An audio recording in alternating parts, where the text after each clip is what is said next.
Assalamualaikum and a very good day to all of my beloved students. So this week we are going into Unit 3, which is entitled to the rescue. Although the unit might be telling you much about animal rescuing, no, not animal being rescued, but actually animal assisting in search and rescue. But towards the end of the chapter, there will be a TED Talk video, which will be telling you about how robots are being used, how artificial intelligence and those maneuvering machines are being used to help assist human in rescuing in search and rescue missions. Okay, so this is UBI 10402 intensive communication skills. Moving on. All right, so what I want you to do first is think critically. Right, so what does search and rescue mean to you? In what situations are search and rescue missions necessary? And in what ways do animals help humans? So these kind of questions are uh, need to be answered and be put in your perspective. Oh, sorry, put your perspective into these questions. Okay, there are no rights or wrong answers. All right, and provide your perspective in the WhatsApp or Telegram respective class group. All right, to be viewed by your lecturers. All right, me and Sir Alif. Okay, so what does search and rescue mean to you? And in what situations are search and rescue missions necessary? And in what ways do animals help humans in search and rescue? Okay, this is a very straightforward question. Okay, moving on. All right, there are stories of how animals actually help in rescuing humans, especially in hazardous condition. For example, when we have when we have what we call that landslides, flood, and those things. Usually, you're gonna deploy dogs.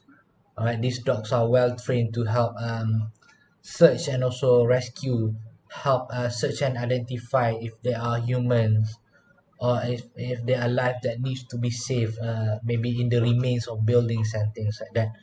However, some of the small animals, such as rats themselves, are also involved in not just in rescuing or getting humans out of remains of buildings and things like that, but they can also help us save lives by searching for landmines left during the war. So usually the landmines are usually found in war-torn countries such as Cambodia, Vietnam, or African countries who are maybe not currently in war, but they still have conflicts over there.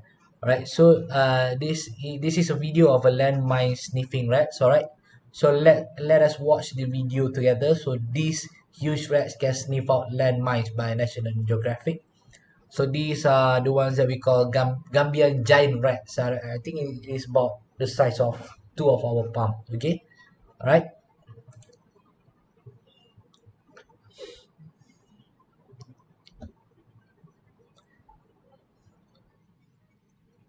If you have the slides later, the link will be embedded in there as well.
Okay, interesting.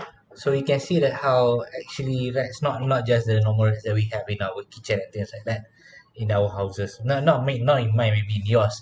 Are being used to sniff landmines, especially in Cambodia, war-torn countries. Okay, so as we see, these animals they need to be trained first. Okay, before they are being deployed to the field to search for landmines. So unlike dogs, who are very which are very intelligent animals, rats cannot be trained in a specific way to tell whether sit down, go and fetch the bones, go and get the balls and things like that. They are only driven by food and also the clicking sound uh, mentioned used by the instructor. So when the rats have already sniffed out the landmines, and then the clicking sound and also the food will attract them back to the instructor, and the rest will be handled um, by the team provided by maybe the military or the police department, okay, to search to go through the landmines and dismantle it, right? Okay, interesting one. All right. So going into the units, actually in each unit we are given themes, all right, like the previous one, and also for this one it is about rescuing animals. Okay, but I must emphasize on you that your final exams, your assignments, all right, your TED Talk presentation will only be based on these blue boxes, all right, which will be regarded as listening skills, speaking skills, and also listening, speaking, and also presentation skills. All right, there are also other skills embedded in the books. All right, in our lecture as well, with note taking skills and also pronunciation skills. But these first three, listening, speaking, and also presentation skills, are the one that will be asked in your final assessment. Final exam is final assessment, right?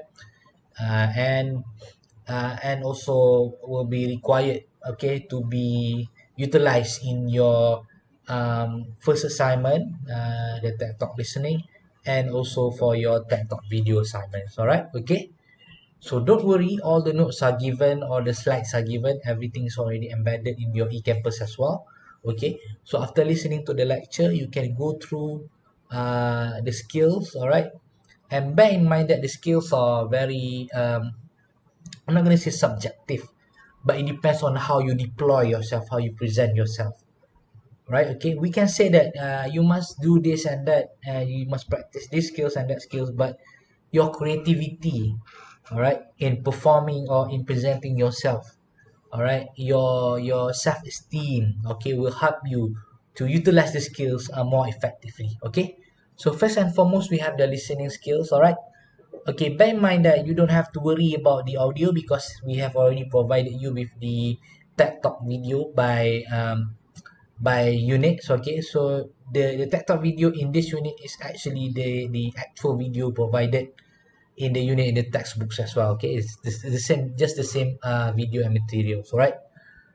So fluent listeners listen to and understand what the speaker is saying at the moment, but they also listen ahead. All right, meaning that while listening to a presentation, they will try to estimate or they will try to predict what kind of what will be the next point or what will be the next explanation.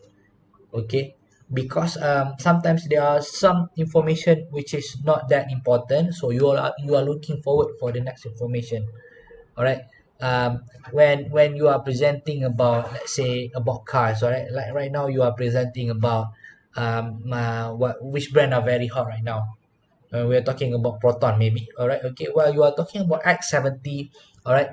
The listeners have already know that X70 is already in the market for the past 2 years, but they are very excited to know about X50, all right, and they are looking forward listen ahead to X50 in your speech, all right. So based on the information they hear, they anticipate what kind of information is probably going to come next, all right. So one way to listen ahead is by asking simple WH questions, all right. Who, what, when, where, and how, okay, how much or how many, and why, all right. All right, so the reading and listening part will be in the videos, okay, the TED Talk videos given, all right. When you hear today, we're going to talk about animal heroes, that is animals that help save human lives. All right, then in your mind you will have this question lingering. So what kind of animals, all right, what kind of animals that speaker will be telling us about? Okay, although the speakers are not actually going into that point yet, but you have some anticipation in your mind. So the speaker's next sentence give one answer. Let's start with man's best friend, the dog. All right, the dog. And then you might think, what about cats? What about horses? What about landmine sniffing rats and things like that? All right. So listening ahead will help you to catch up. All right, with the presentation. Okay, if you tend to listen bits by bits, all right, focusing just one point to another point, then you will have issues in comprehending the previous points and also catching up with this next point. So please bear in mind some points given are not that important, all right, just for making the presentation interesting and things like that, but the upcoming points might be important, so please try to anticipate what the speakers will be telling you about. Okay, all right. The next one is giving reasons. All right, so when explaining ideas, it is important to tell not only what happened or happened, okay, what happened right now or happened in the past, but also why it happened. All right, there are many words and phrases that you can use to give reasons. Okay, so here are some of the common one. Okay, when you say because, all right, and also plus the clause here means you put in the reasons. All right, because what ravens would make good rescue animals. Okay, you give your points. Okay, what actually happened? All right, it happened out that ravens would make a good rescue animal because they are intelligent and trainable. All right, or you can put due to, okay, plus the noun or the reason, due to their sense of smell. Okay, sense of smell, dogs are able to find people buried under snow. All right, you provide reason first and then you tell us what actually that you want to tell about. Okay, or your explanation.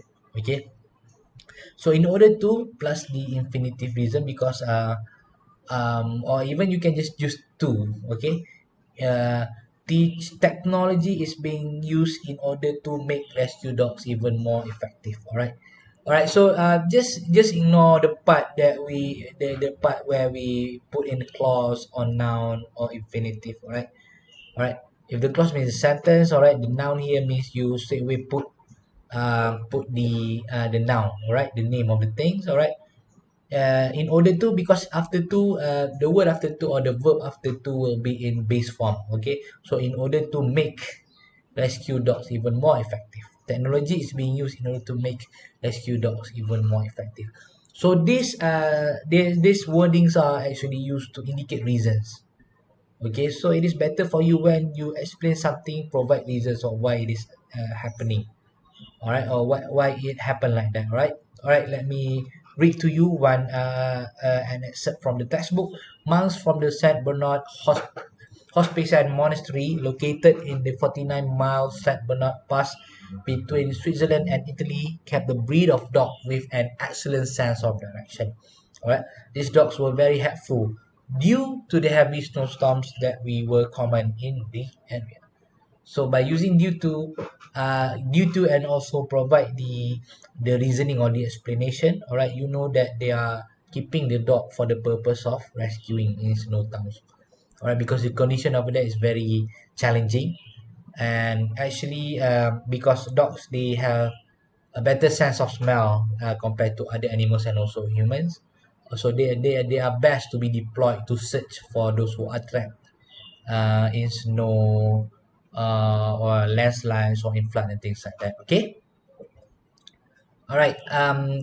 In presentation skills, okay, one of the most important part is using your body language effectively. All right, so by using body language effectively, you will utilize your eye contact and also gestures. Okay, body gestures, facial gestures. All right, because it is very important when presenting. Eye contact helps you hold people attention. All right, if I'm presenting to you and I'm looking everywhere without concentrating to you, all right, it is very disturbing, actually, as if I'm a psychotic person, not having I'm having like what you call that, attention disorder, things like that. Right, so carefully selected gestures support your verbal or spoken message. All right, So watch the excerpt from the TED Talk and notice how the speaker. Okay, this one is you can watch this one in the TED Talk video later. All right, that is embedded in your e-campus. Okay. So uses eye contact to connect with the audience and appear confident. Okay, and also use gestures to emphasize and illustrate her verbal message. All right, but only use gesture with a clear purpose. All right, you please do not present and all the way your hands are like this. Okay, put your gestures into what you call that normal use. Okay, so if you wanna present to the public and maybe for example if you indicate all of you, you can use all of you, or if you indicate that something in mind, you can say something in mind, things like that. Just don't put the gestures all the way around in your presentation without any purposes. Okay, all right. Oh, sorry, let me put this over here. Okay, syllable stress. All right, bear in mind that pronunciation skills and also note-taking skills are not that much asked, will not be asked in your final assessment and also in your assignment, both of your assignments, all right? But these are some crucial skills that you need to know as well, all right?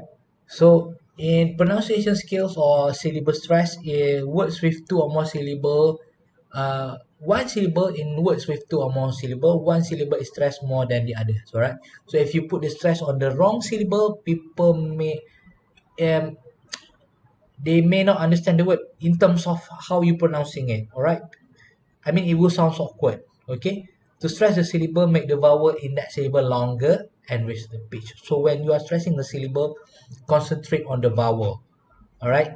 And raise your pitch a bit. Okay, for example, all right? Underestimate, okay? You don't say underestimate. You don't say underestimate. You don't say underestimate, all right? So underestimate, all right? Respondent, okay? You don't say respondent. You don't say responder, all right? Responder, all right? Okay. Innovative, all right? You don't say innovative. You don't say innovative. You don't say innovative. It sounds Italian, right? Okay. So these are actually embedded rules in wording, all right? In wording. So the best way to check whether you pronounce it right or wrong, you can just go into online dictionaries, all right? And they have the speaker's icon where you can listen to the syllable stress and also how they pronounce the words, right? All right, again, underestimate, okay? Respond, innovative, okay? Very simple one, all right? So in note-taking skills, all right, this is where you only include essential details, all right? These are very simple, all right? You are all students, you have been taking notes all your life, okay? So do not try to write down every detail that you hear, okay? Every single words that I'm saying, are you writing them down? No, of course not, all right? Okay, you will not have enough time, all right? So instead, you just write only the details that seem essential, important details, all right? That will help you understand and remember the speaker's main points, okay? So some of the examples that the types of information that you might want to include in your notes, um, but then bear in mind that these are just suggestions, okay? It might be different throughout talks, throughout presentation, throughout courses, all right? So what is essential will vary depending on the topic and also your previous knowledge about the topic, all right? So you might want to include number and statistics, okay? Definition, of course, okay, of key vocab. If you are not familiar with that word, all right, you don't put definition of you don't put definition of a car, you don't put definition of motorcycles because you already know what they are, right? Okay, so one example of something you might find difficult to understand, all right? The reason for something, of course, all right? Explanation of how things work and the steps in a process. So these are some of the suggestions of important details that you need to jot down, okay? So do not write full sentences, okay? Bear in mind that you will not have enough time. You will not have the pace to catch up with the speakers, all right? So just write short phrases and use abbreviations to save time, okay?